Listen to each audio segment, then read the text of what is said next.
right. Hello, Aurora fans. This is the Borealis Experience with me, your guest host. I am Troy Vincent.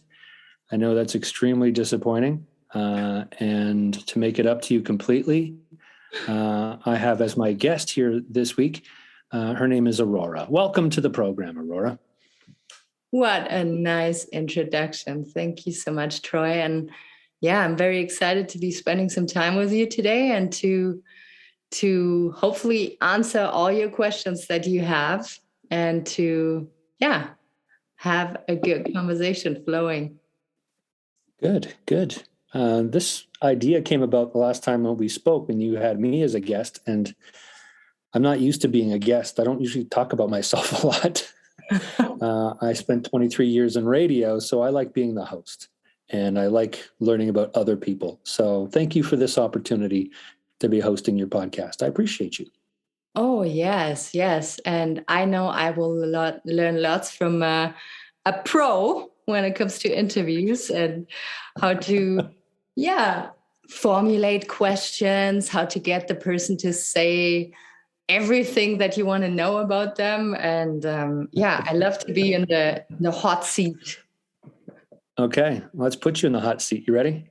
Yeah, I'm so ready. Here's your first tip. I have 5 big questions for you, Aurora. Oh my God.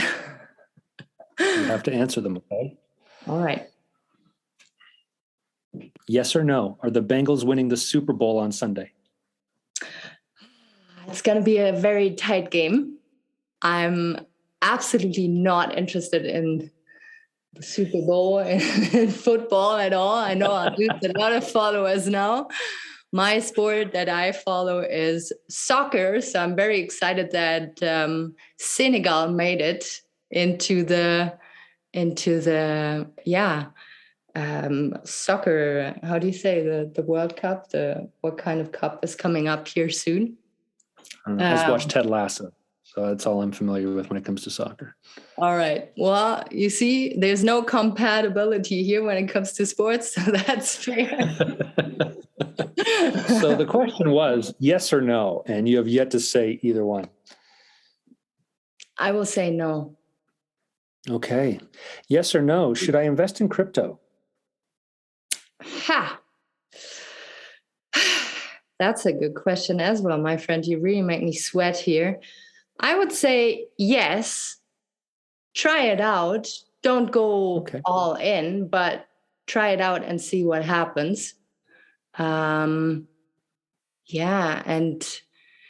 inform yourself from the investment sharks out there. I'm not there yet. I'm still a little dolphin in a shark tank and don't really know what I'm doing when it comes to investing, but I'm learning. Little dolphin in a shark tank. I like that. Yeah. Good question number 3.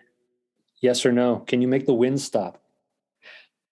Absolutely. Yes. If we keep spending time indoors, or we can go into the basement. It's extreme today. I mean, for people who don't know Southern Alberta, yesterday it nearly knocked me off my feet. We went for a hike and it was very intense. The good thing about it is that you don't need a hair dryer. I get to dry my long hair in the wind. Within 5 minutes, it's dry, and that's super convenient. So nice. Yeah. Thank you, Mother Nature. Yeah. Yes or no? Do you already regret me hosting this show? A little bit, absolutely. I had a shower this morning, and I'm sweating like as if I was hiking a steep mountain. And I don't know what's happening and how this is going to go, but I stay connected. The 5th big question, yes or no, are you ready for an actual real conversation? I am. I always am. Yes. Good. Thank you for playing with me in that little quiz there. There's a little technique for you that I would do back on my radio show. I found that some people would be really nervous hopping on the radio. And so I would just ask them some goofy questions just to loosen them up. And then they just settle. I love that so much. And I feel you should do that with your coaching clients as well. That's right. So one of my favorite things to do, Aurora, is to learn about others. And so thank you for this opportunity to learn more about you. You are a fellow coach, and I love meeting a whole bunch of different coaches and finding out what was the inspiration for becoming a coach and going down that path. So share that story with me and your audience. That's such a beautiful question. And I feel so honored to be a fellow coach of yours, because I know we'll learn lots from each other along the lines. I think, like, going back in time, I was always a very introverted, observant child. And I was always trying to make sense of people, like why they behave a certain way, why people are so different when it comes to opinions, and yeah, what it is to be a human being. Why there is bullying. Like, I got bullied lots at school, and I could never make sense of it because I was never harming anyone, yet I was deeply triggering something in people. I was always the youngest. I was always more on the naive side, and some people just thought that's fun to torture and to hurt. And so I grew up thinking that I was really weird and that I had to change, and that I was not in the right place at the right time ever. And it was lots of struggles, yet I was a happy and smooth child, so to say. I was never rebellious. I always sucked down the pain. And I want to say in my 20s and my 30s, it caught up with me. Depression started kicking in, anxiety. I always had a deep sense of empathy and wanting to heal people. So I became a physiotherapist. And that helped me to regain confidence and to find out, okay, I actually have a place in this world. I can help people. Also, I want to mention, at a very young age, my parents, struggled like some young parents do. And I learned early on that I have the power to make people feel better and happy. Sometimes also wanting to be the clown, right? To act and to do something that makes people laugh and lighten up a situation. So that, and finding out that I have healing powers, that I can help people as a physiotherapist, helped me regain a sense of self. But after a couple of years of working in that field, I realized that I learned everything about the body. I'm a total physiology and anatomy nerd, and love to help heal the body. But there was some clients that were not getting better at the speed I wanted or expected them to. And I found out that it was their mind that was not in a good place. And I didn't have the tools on how to help them. So I started really burning myself out in being that little clown that I used to be as a kid. But it wouldn't make them feel better. It would make them laugh or make them feel good, but they wouldn't heal on a deeper level.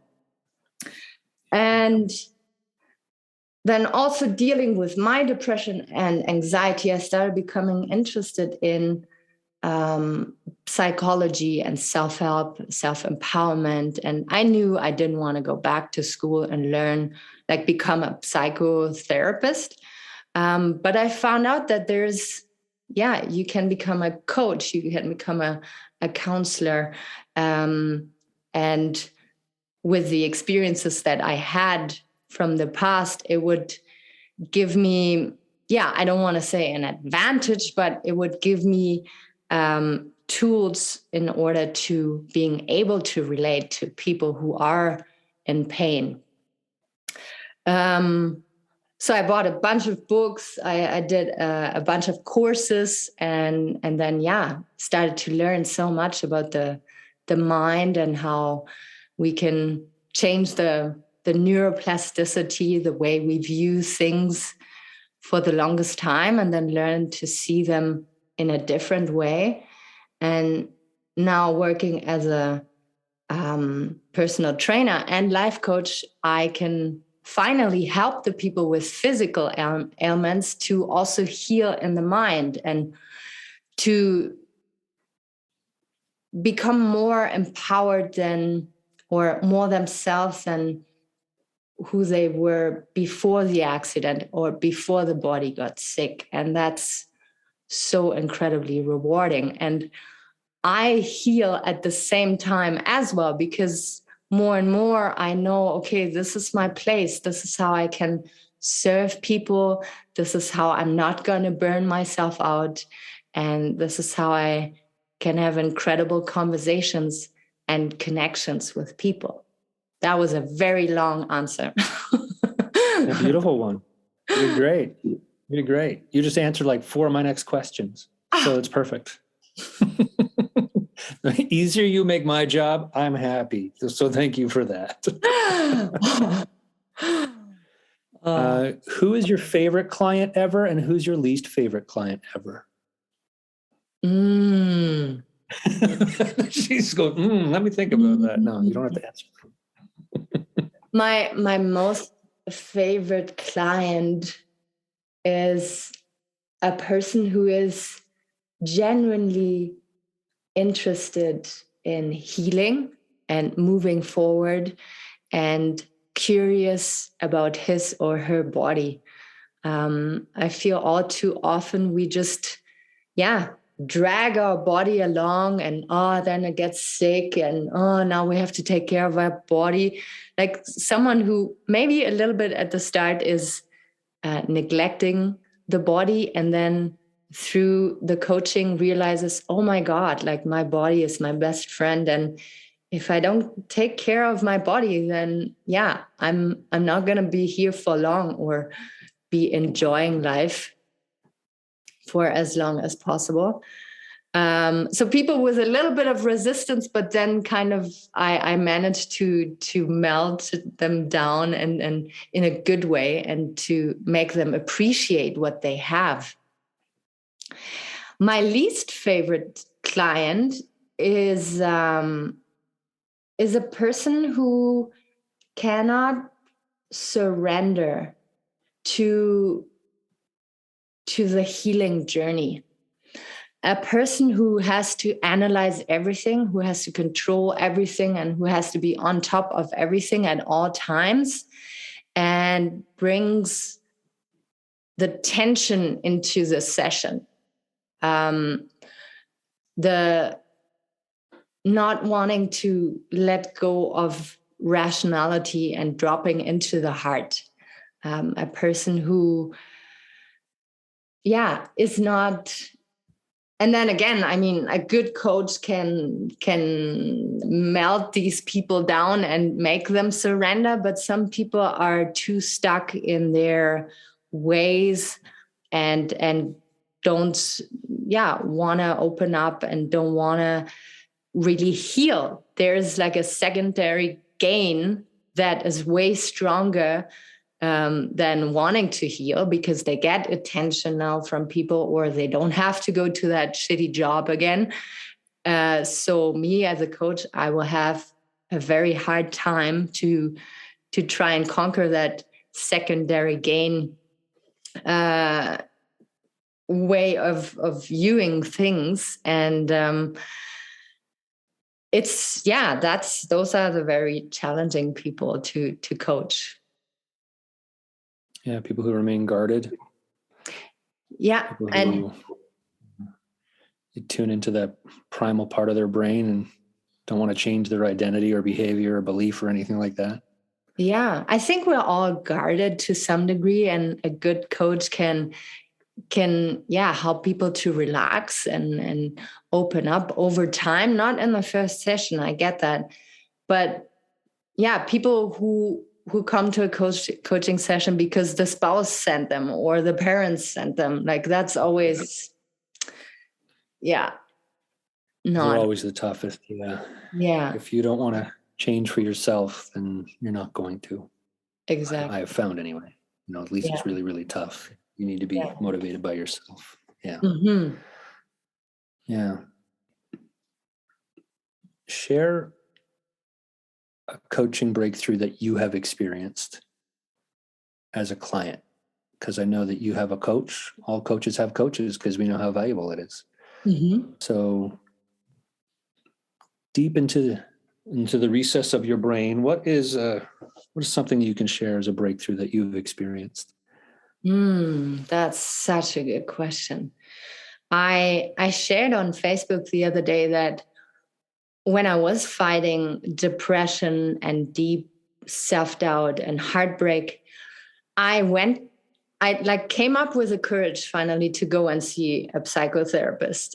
And the message that I got from her, and now looking back, I understand how she meant it. But back then it was like, man, girl, you got to toughen up. Like, this is not how you can live your life.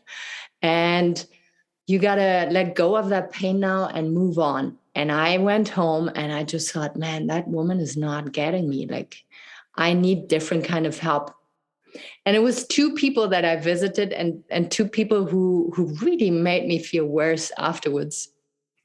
And then 5 years I went without. 5 years I just pretended everything was good and overcompensated with exercising and stuff.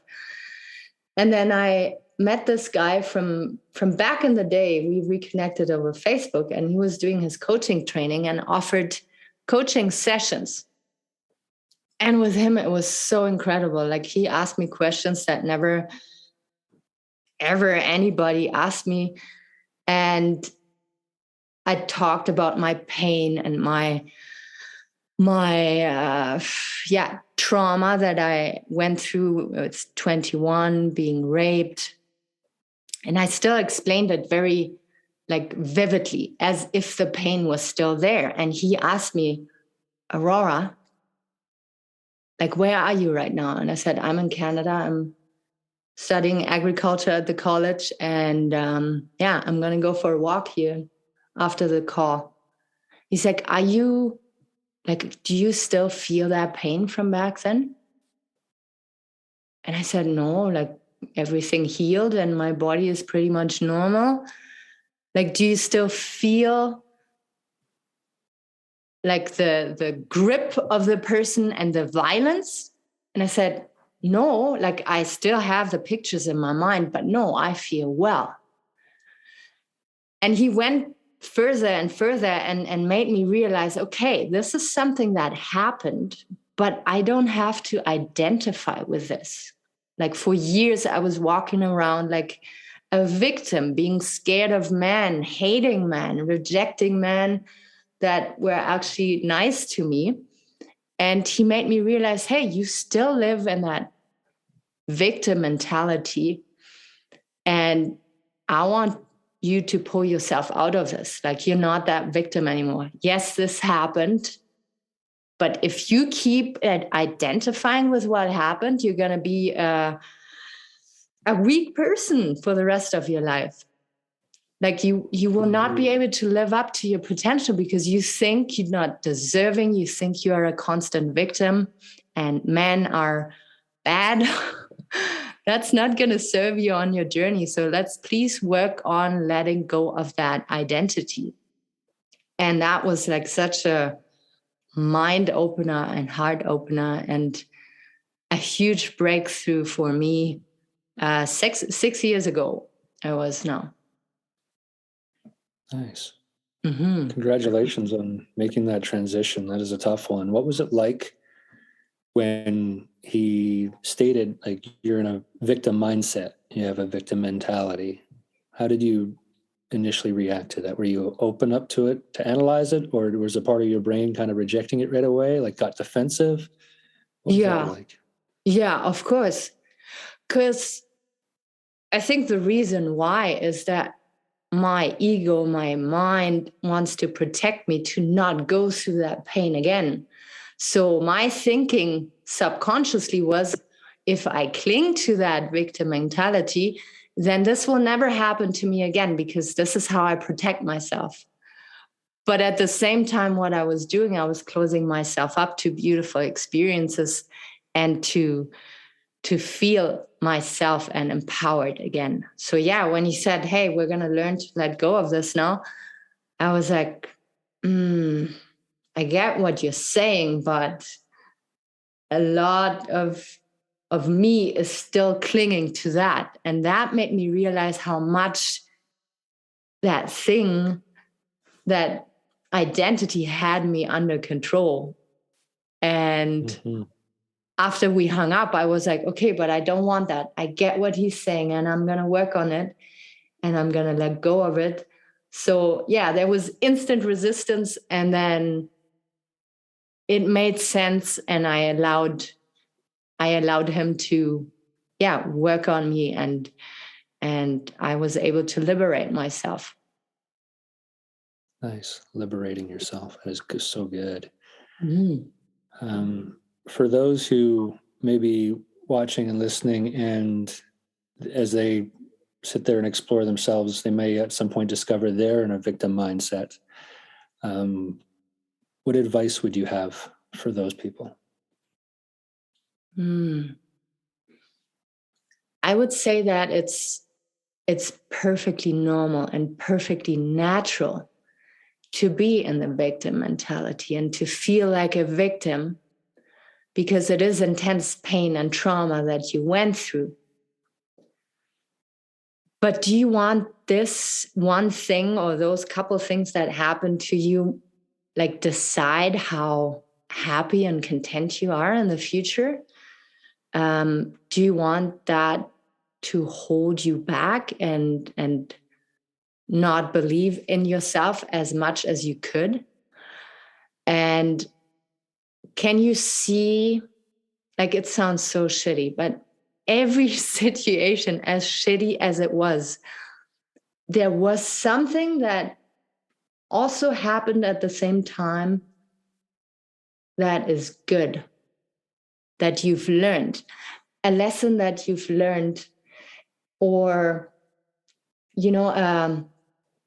how do you say, a light bulb that that suddenly, how do you say that in the comic book, when you suddenly have an idea? So Eureka. yeah, like, for instance, going back to my story. Of course, when you hear being raped, that nothing can be good about this. Absolutely nothing. Everything is horrifying about it. But when you think about it, what's the good outcome there is that I realize that I have absolutely no boundaries. If somebody says, Aurora, you need to do this and that for me, or Aurora, we're going to do this now, and even if my intuition says, no, I will still say yes. And this is what brought me into that situation, because I don't want to hurt people. I don't want to reject people. And that's something I can work on. So that whole shit situation made me realize, oh my God, I have to learn and communicate better. I have to stand my ground. I have to have boundaries. I have to learn to listen to my intuition. And to focus just on that and to get better, like every week, like write down in your journal, hey, how did you use your intuition this week? How did you kindly, gracefully set boundaries this week?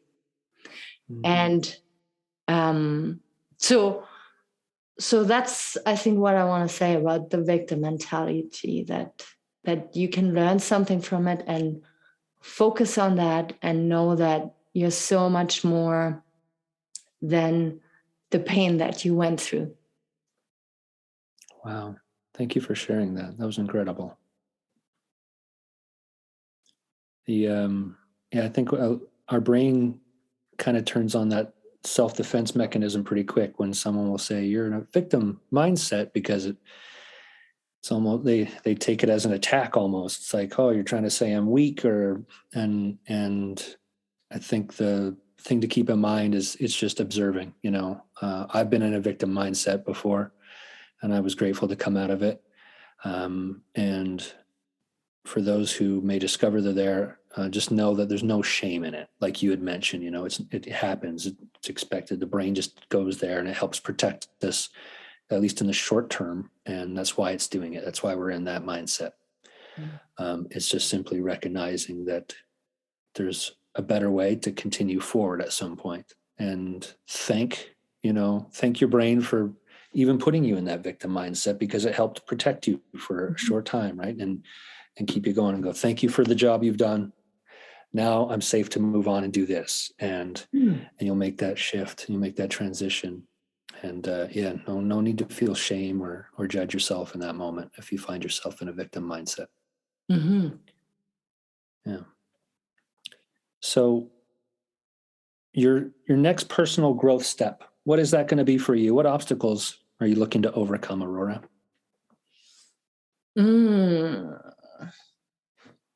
That is a very, very good question. That's going to bring out the vulnerable, the fully transparent Aurora. I love it. I would say it's two things. I still get triggered so easily.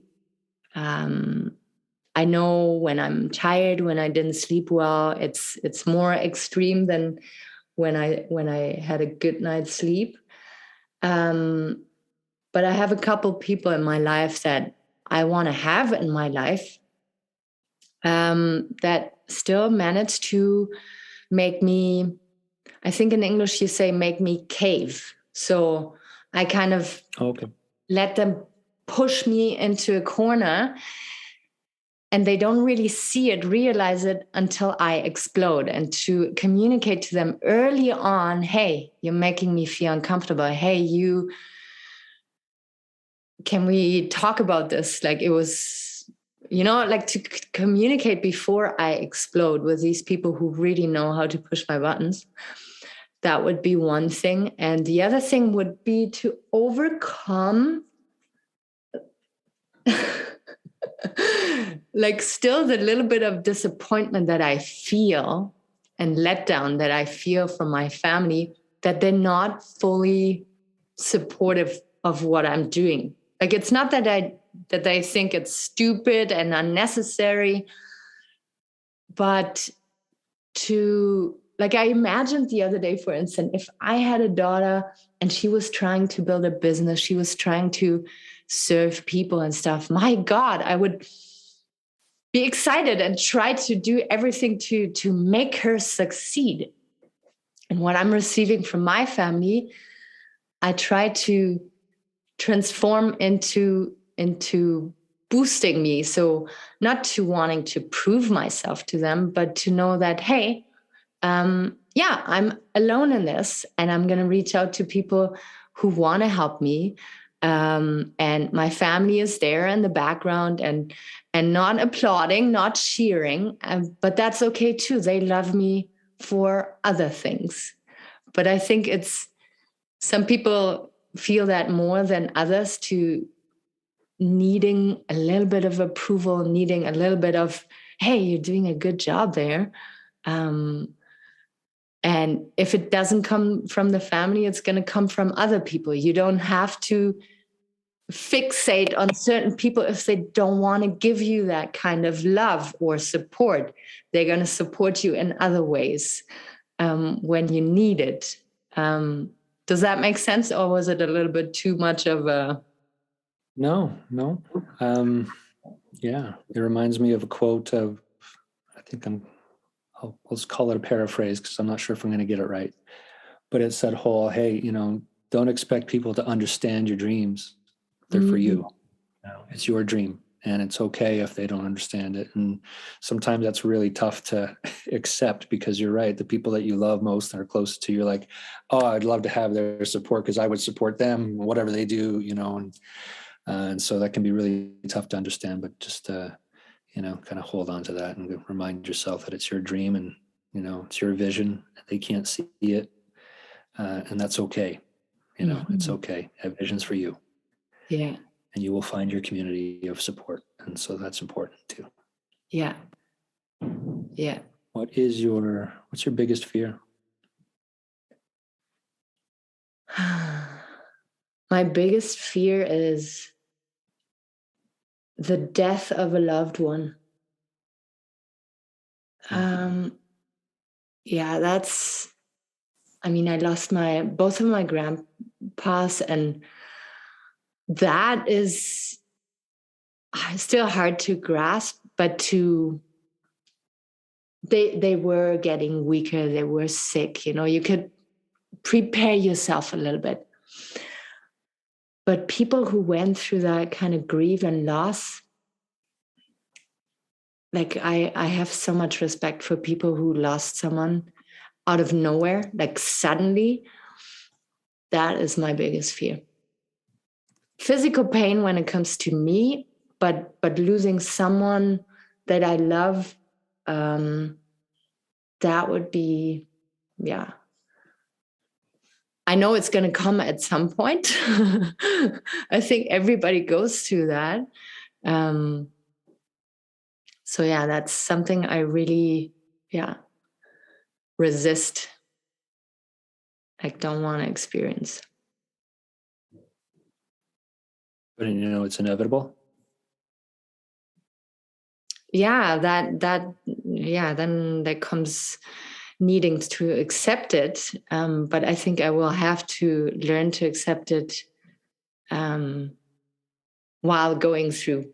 Like before, I don't even know who it would be, like I'm trying not to focus on it and detach myself from that fear. But yeah, sometimes it creeps up. What would it be like to have that release, to not hold on to that fear, to have it revisit you from time to time?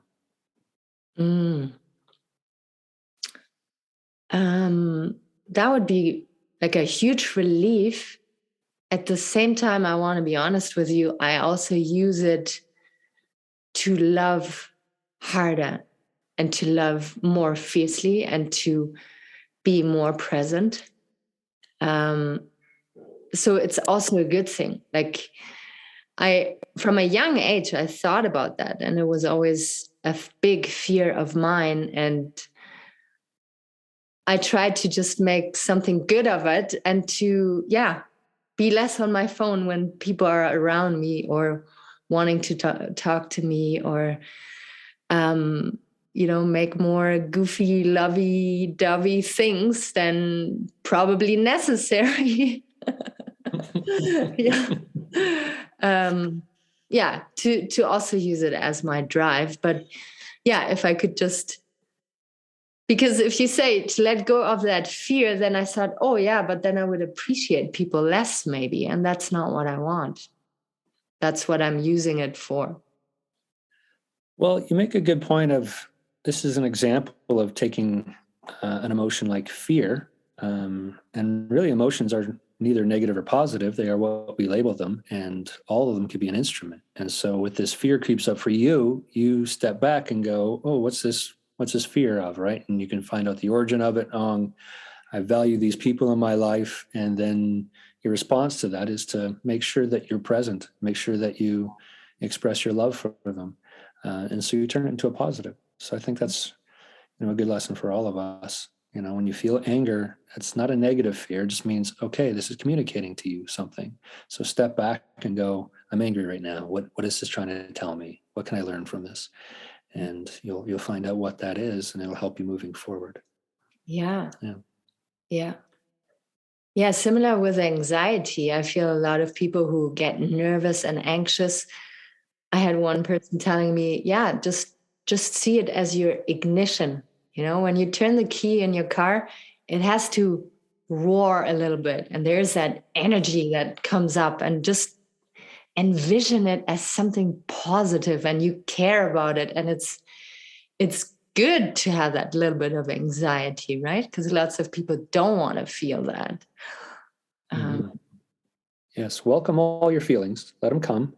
Don't try to repress them. No, it's not possible anyways. Do you know that scientifically, an emotion lasts 90 seconds? That's it. 90 seconds. Holy. Well, I'm Yeah. pretty And good. so for when it Yeah. lasts longer, it's because we're engaging it, right? Yeah. So, our thoughts are fueling it, and then that creates more emotion, and emotion creates more thoughts, and the cycle can continue. And so when you're in a bad state like that, that's why it happens. But if you develop the tools to have emotional resiliency, step back, breathe your way through it, calm your mind, calm your body, take care of the physiology, you can let that wave of emotion kind of subside. It'll sustain, and then you can react properly. That's interesting. Wish I would have known that a long time ago. I will have to write that down on a piece of paper because I'm unfortunately so good to cling on these emotions, especially when it comes to anger and sadness. And to sit in there for so long and I'm poisoning myself by doing that. And it doesn't serve anybody or anything. And that was I'll write that down. 90 seconds. Wow. Yeah, pretty cool. And I can relate to what you're saying about, anger and sadness. Those would be big ones for me. I could stew in either of those for hours once upon a time. Now, if it only bothers me for 5 minutes, I'm like, victory, this is great. Yeah. But thinking about it's like 90 seconds. Wow, I can even improve this even more. Good. Yeah. I'll keep working. Yeah. That was great advice. So I would like to wrap up this conversation, Aurora, by you telling us what's 3 things you love about your life right now. This is so good. I would say number 1, the people I meet, just like you, and the conversations I can have with technology. I know a lot of people, we're all addicted to technology, but it has such good sides to it. And I love that this is possible. Number 1, connecting with deep conversations, through deep conversations with people like you, living out here in the forest, in a house with no phone and no internet, and having to walk to my Wi-Fi station, like making it very intentional when I'm going to use my phone and not. And trust me, whenever I'm in the real world, I'm so glued to my phone, and I have to remind myself, what am I doing here? So to live a little bit off grid, but not totally, is also a blessing. And then to have the podcast and the coaching, and to know that I can serve people and give people like tools to make their life a little juicier, or to be a little bit more content. If it's just 10%, just have a little bit more confidence in themselves. And the feedback that I receive there is just so, it's so beautiful and so motivating. And I would say those are the 3 things. That is wonderful. Thank you for sharing that and everything else here today. You've been an amazing guest. Well, thank you so much for making the time and being my host and such a good interviewer. Like, I love the questions, and we need your voice out there again. Like, I know you might not go back to radio maybe, but I hope beyond coaching, you will be there for people to listen to you, and we stay connected. Absolutely. Okay. I like that idea. The good news is my time is done, and your regular host will return next episode of the Borealis Experience. On behalf of my guest, Aurora, I'm Troy. Have a great day. Bye-bye. Well, what a great pleasure to have had Troy asking me these wonderful questions and to learn from a professional radio host. You also got the chance to, learn a little bit more about my background, my motivation, my intentions. And I felt very vulnerable sharing all this, but it felt good. I want to feel connected to you. I want to get to know my listeners better. And when I open up, then I feel, I'm doing my part. So thank you so much for listening to this interview. I deeply appreciate you. And thank you so much to Troy for making the time. Incredible person and human being to have in my life. Take really good care of yourself, and we will stay connected. And to my listeners, we will connect again on Thursday. And if you have any questions, if there's anything you want to request when it comes to episode topics, please never hold back. If you want to send me a sign of appreciation, in the link below in the show notes, there is the Buy Me a Coffee link. And I'm always so excited and grateful to receive a donation from you guys and girls. This is the way I can keep this little business going. Thank you so much, and until next time.